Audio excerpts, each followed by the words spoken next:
So it's unfortunate. It really is. It's unfortunate that this reporter had to go through this, and some of the things that she's told Jeff Passan of ESPN, fearing backlash, not wanting to come forward because her home country does not take kindly to anybody who has any sort of sexual accusations. I mean, it's sad, it stinks, it's tough, and the Mets are going to have to move on some point today, I would imagine. Good morning, Boomer. How are you? Yeah, good morning, G. I've been better. These aren't the kind of the discussions that we were hoping that we'd get into today. We were thinking and maybe Deshaun Watson to the Jets, as he likes the back page of the Post when it says Jets, go get him.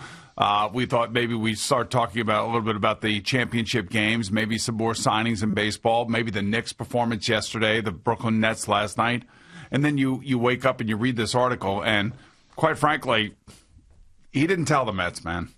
And the Mets did not know. And if you don't disclose something like this to the Mets when they are hiring you, then basically you have kept something from them, and you're going to end up having to lose your job. There's just no other way. We were talking about this in regards to Carlos Beltran, and I know that Joel Sherman wrote an article about this and comparing the two and which is worse. I mean, they're both bad, but at the end of the day, if you're going to be hired by a prospective employer, you have to tell them so they don't get blindsided like this. And, they look foolish. They look like they didn't do their due diligence hiring this guy. Well, they didn't, right? I mean, that's the thing. Well, that's what you feel. But it also, reading the Cubs, because this all happened when he was working with the Cubs, reading the Cubs account of this, they were never told of any of this.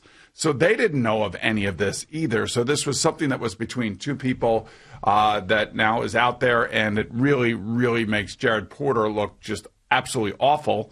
And I don't, the Mets have no choice. Really, especially given, Steve Cohen, he buys the team. He wants to talk about integrity. He wants to talk about running the team this way, a certain way. Obviously, they had their issues at .72 management, asset management. This is just basically he's going to have to be let go, and it's just a brutal story. And again, I have no idea how these things initially were going back and forth and how they were taken. All I know is what is being said now. And what is being said now is not a good thing for Jared Porter, and it's not a good thing for the Mets. Yeah. So I would imagine at some point today they'll come to the realization that they can't have Jared Porter as their GM and the face of the franchise under this situation. It's just no way. Yeah, and so it went on for a very long time. The reporter ignored Jared Porter's text messages, the pictures that he was sending, and then finally, she needed help because her English wasn't great, according to the story. She needed help in composing a text message to him that basically said, this is wildly inappropriate and you need to stop. And then at that point he said he stopped, and he said that he was sorry. So, I just, 60 some odd text messages to someone who's not responding to you when you're putting pictures of yourself in there. I mean, that's what is really alarming to me, because you want to hear what the other side of the story is in every instance, not just this. You want to hear, the other side of the story. But if that is fact, that he sent 60 some odd unanswered text messages, including pictures of his genitalia that he sent, and then a bulge in a bed and all of these things.